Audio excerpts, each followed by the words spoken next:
ನಿಮ್ಮ ಜೀವನದಲ್ಲಿ ನೋಡಿ, ಎಲ್ಲರ ಮನೇಲೂ ದೋಸೆ ಸೂಪ್ ಅಂದ್ರೆ ಎಲ್ಲರ ಮನೇಲಿ ಕಷ್ಟ ಕಾರ್ಪಣ್ಯ ಇದ್ದಿದ್ದು. ಸೊ ಅದನ್ನೆಲ್ಲ ಸರಿಪಡಿಸ್ಕೋಬೇಕಂದ್ರೆ ಇಲ್ಲಿ ಬಂದು ನೀವು ಆ ತಾಯಿಯಲ್ಲಿ ಭಕ್ತಿಯಿಂದ ಬೇಡ್ಕೊಂಡ್ರೆ ಮಾತ್ರ ಸಾಧ್ಯ ಅಂತ ನಾನು ಹೇಳ್ಬೋದು. ಸೊ ಇಲ್ಲಿ ಹೇಳಿ ನಾನು ಇನ್ನೂ ಬಹಳ ಇದೆ ಮಹಿಮೆಗಳು, ಒಂದಲ್ಲ ಎರಡಲ್ಲ ಮೂರಲ್ಲ ನಾಲ್ಕಲ್ಲ, ಅದು ಹೇಳೋದಕ್ಕೆ ಟೈಮ್ ಇಲ್ಲ. ಆದರೆ ಆ ತಾಯಿಯ ಒಂದೊಂದು ಹೇಳ್ತಾ ಇರ್ಬೇಕಾದ್ರೆ ನನಗೆ ಸಡನ್ನಾಗೆ ಅಳುನೇ ಬಂದಂಗಾಯ್ತು. ಯಾಕಂದರೆ ನಾನು ನಮ್ಮಮ್ಮನ್ನ ನೋಡಬೇಕು ಅಂದರೆ ಇಲ್ಲಿಗೆ ಬರ್ತೀನಿ. ಸೊ ಮಂಗಳವಾರ ಶುಕ್ರವಾರ ಅಂದರೆ ನಾನು ಇಲ್ಲಿ ಇವ್ರು ನೋಡಿದ್ರೆ ನನ್ನ ತಾಯಿ ನೋಡಿದಷ್ಟು ಸಂತೋಷ ಆಗುತ್ತೆ, ನನ್ನ ಹೆತ್ತ ತಾಯಿ ನೋಡಿದಷ್ಟು ಖುಷಿ ಆಗುತ್ತೆ. ಸೊ ಅದಲ್ಲದೆ ಇಲ್ಲಿ ಮಂಗಳವಾರ ಶುಕ್ರವಾರ ಮತ್ತು ಅಮಾವಾಸ್ಯೆ ಪೌರ್ಣಿಮೆ ಎಂದು ವಾಗ್ದಾನ ಹೇಳ್ತಾರೆ ತಾಯಿ. ಸೊ ಅವರು ಮಾತಾಡೋ ಒಂದೊಂದು ಮಾತು ಇಲ್ಲಿ ಸತ್ಯ ಆಗುತ್ತೆ. ಸೊ ನಾವು ಯಾರು ಅಂತ ಅವ್ರಿಗೆ ಗೊತ್ತಿರಲ್ಲ. ನೀವು ಬಂದು ನಿಮ್ಮ ಕಷ್ಟನ ನೀವೇ ಹೇಳೋದು ಬೇಡ, ತಾಯಿನೇ ಆಟೋಮೆಟಿಕ್ಕಾಗಿ ಹೇಳ್ತಾರೆ, ಅದಕ್ಕೆ ಪರಿಹಾರ ಕೂಡ ಹೇಳ್ತಾರೆ. ಸೊ ಎಲ್ಲರೂ ಬಂದು ತಾಯಿಯ ಆಶೀರ್ವಾದ ಕೃಪೆಗೆ ಎಲ್ಲರೂ ಪಾತ್ರರಾಗಬೇಕು ಅಂತ ನಾನು ಹೇಳ್ಕೊಳ್ತೀನಿ.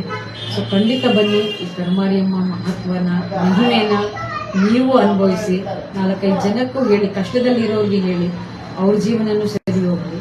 ಇದೆಲ್ಲರೂ ನೋಡಿ, ಕೈಗೂಡಿಸೋದ್ರಿಂದ ಏನಂತಾರೆ, ಒಂದೊಂದು ಕಷ್ಟದಲ್ಲಿ ಇರೋರಿಗೆ ನಾವು ಸಹಾಯ ಮಾಡೋದು ಯಾವ ಥರ ಅಂದರೆ ಈ ಥರ ದೇವಿ ಬಗ್ಗೆ ನೀವು ಹೇಳಿದ್ರೆ, ಅವ್ರ ಕಷ್ಟ ಏನಿದೆ ಅವ್ರು ಬಂದು ದೇವಿನಲ್ಲಿ ಬೇಡ್ಕೊಂಡ್ರೆ ಅವ್ರ ಜೀವನನೂ ಸುಗಮವಾಗುತ್ತೆ. ಸೊ ಇದರಿಂದ ನೀವು ಒಬ್ಬರಿಗೆ ಸಹಾಯ ಮಾಡಿದಂಗಾಗುತ್ತೆ. ಸೊ ಆದ್ದರಿಂದ ಎಲ್ಲರೂ ಈ ದೇವಸ್ಥಾನಕ್ಕೆ ಬಂದು ಅಮ್ಮನ ಕೃಪೆಗೆ ಪಾತ್ರರಾಗಬೇಕಂತ ನಾನು ವಿನಂತಿ.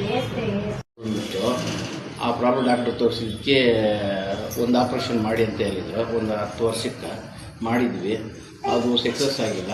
ಮತ್ತೆ ಒಂದು 2 ವರ್ಷ ಬಿಟ್ಟು ಒಂದೊಂದು ಆಪ್ರೇಷನ್ ಮಾಡಿದ್ವಿ, ಅದು ಸ್ವಲ್ಪ ಮೀರಾಗಿತ್ತು. ಮತ್ತು ಇದೇನು ಪ್ರಾಬ್ಲಮ್ ಆಗ್ತಾಯಿದೆ ಅಂತ ಮತ್ತೆ ದೇವ್ರ ಹತ್ರ ಬೇಡ್ಕೊಂಡು ಇದು 3ನೇ ಆಪ್ರೇಷನ್ ಮಾಡಬೇಕು, 3ನೇ ಆಪ್ರೇಷನ್ ಮಾಡಬೇಕಂತ ಹೇಳಿದ್ರು. ಸರಿ, ದೇವರ ಮೇಲೆ ಭಾರ ಹಾಕಿ, ಚಿಕ್ಕ ವಯಸ್ಸಲ್ಲಿ ಇಷ್ಟು 2-3 ಆಪ್ರೇಷನ್ ಇದೆ ಅಂತ ದೇವ್ರ ಮೇಲೆ ಭಾರ ಹಾಕಿ ಈ ಅಮ್ಮನಿಗೆ ಕಾಣಿಕೆ ಕಟ್ಟಿ ಆಪ್ರೇಷನ್ ಕಲಿಸಿದ್ದೀವಿ.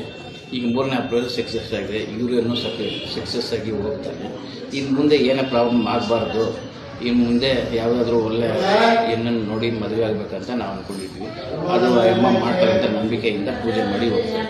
ಈಗ ಅವ್ನಿಗೇನು ತೊಂದರೆ ಇಲ್ಲ, ಇವರನ್ನ ಚೆನ್ನಾಗಿ ಪಾಸ್ ಆಗ್ತಾನೆ, ಚೆನ್ನಾಗಿ ಮಾತಾಡ್ತಾನೆ, ಚೆನ್ನಾಗಿ ಕೆಲ್ಸಕ್ಕೆ ಹೋಗ್ತಾನೆ, ಆರಾಮಾಗವನೆ. ಮುಂದಕ್ಕೆ ಏನು ಪ್ರಾಬ್ಲಮ್ ಆಗಬಾರ್ದು ಅಂತ ಅಮ್ಮಂಗೆ ಭಾರ ಹಾಕಿ ಈ ಪೂಜೆಯನ್ನು ನೆರವೇರಿಸಿದ್ವಿ. ನಂಬಬೇಕಷ್ಟೇ, ನಂಬಿದ್ರೆ ಒಳ್ಳೆ ಅಮ್ಮವರು ಒಳ್ಳೆಯದೇ.